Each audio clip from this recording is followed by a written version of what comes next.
préparer un gâteau à l'ananas. Ce gâteau est très facile à réaliser, moelleux et parfumé. Alors on va passer tout de suite aux ingrédients. Alors pour réaliser ce gâteau, vous aurez besoin d'une boîte d'ananas en tranches, d'un yaourt nature, de la farine, de l'huile, 4 œufs, 3 cuillères à soupe de jus d'ananas que vous aurez prélevé de votre boîte d'ananas, 3 cuillères à soupe de lait, un sachet de sucre vanillé et un sachet de levure chimique. Alors pour commencer, je vais goûter ma boîte d'ananas. Je vais laisser 6 petites tranches pour la déco du moule et le reste, je vais le couper en petits dés pour l'incorporer à la pâte. Alors c'est parti, on commence par casser les œufs. Voilà.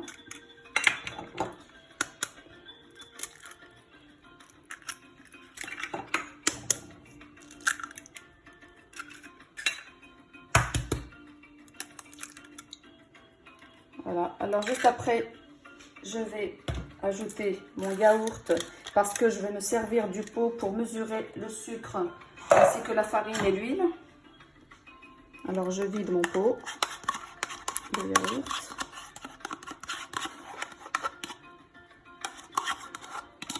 Voilà, je mélange un peu.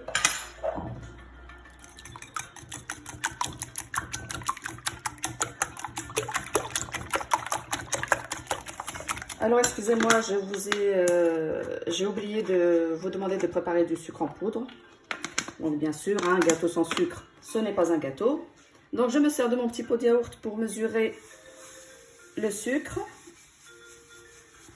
Je vais en utiliser 2 pots. Le premier.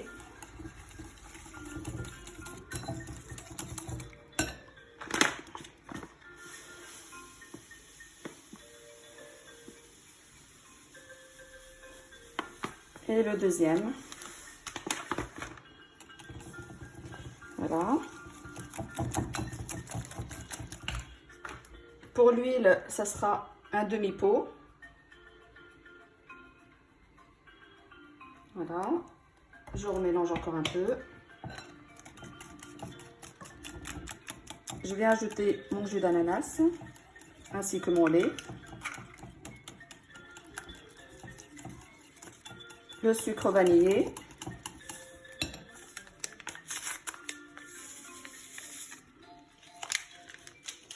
La levure.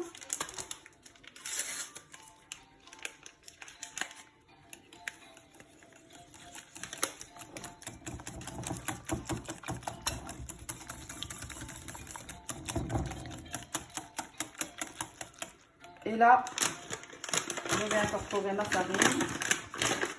Donc pour la farine, ça sera 3 pots de yaourt.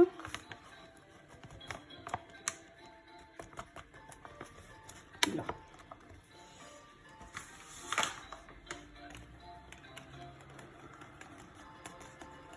Le premier.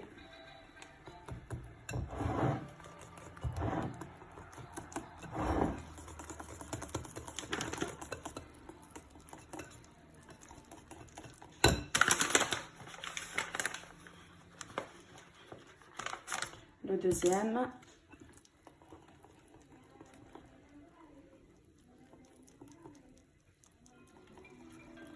Et le troisième.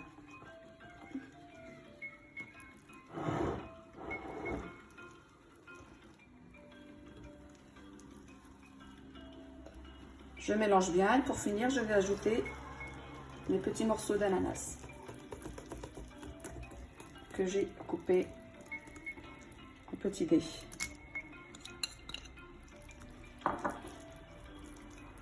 Voilà, je mélange le tout. Alors après avoir beurré mon moule, ce que je vais faire, c'est saupoudrer un petit peu de sucre en poudre, histoire de caraméliser un petit peu le gâteau. Comme ça. Donc, au lieu de mettre de la farine, mettez un petit peu de sucre. Ensuite, je vais disposer mes tranches d'ananas, comme ça. Voilà. J'en mets 5 tout le tour. J'en mets un au milieu, voilà. Et ensuite, je verse la pâte sur mes tranches d'ananas. Je mélange un petit peu. Voilà. Et je viens verser, comme ceci.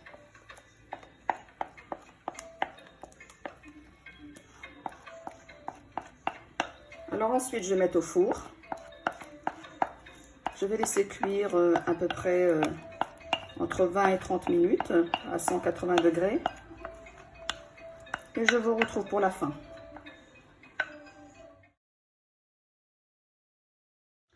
Alors, si vous voyez que votre gâteau a tendance à trop cuire sur le dessus et qu'il est un petit peu mou à l'intérieur, un petit conseil, vous prenez une feuille de papier aluminium, vous le recouvrez comme ça et vous le remettez au four, donc pour qu'il puisse cuire lentement. Donc pour ma part, ça fait à peu près 25 minutes que le gâteau cuit. Je vais le remettre une dizaine de minutes, toujours dans le bas du four. Voilà, notre gâteau est cuit. On va passer maintenant au démoulage.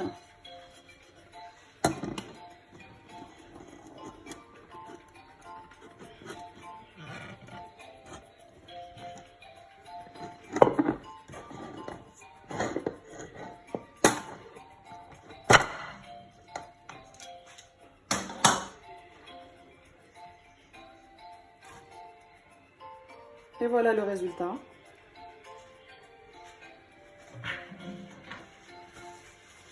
Alors j'espère que la recette d'aujourd'hui vous aura plu. N'hésitez pas à la partager avec vos amis et à bientôt pour une nouvelle recette.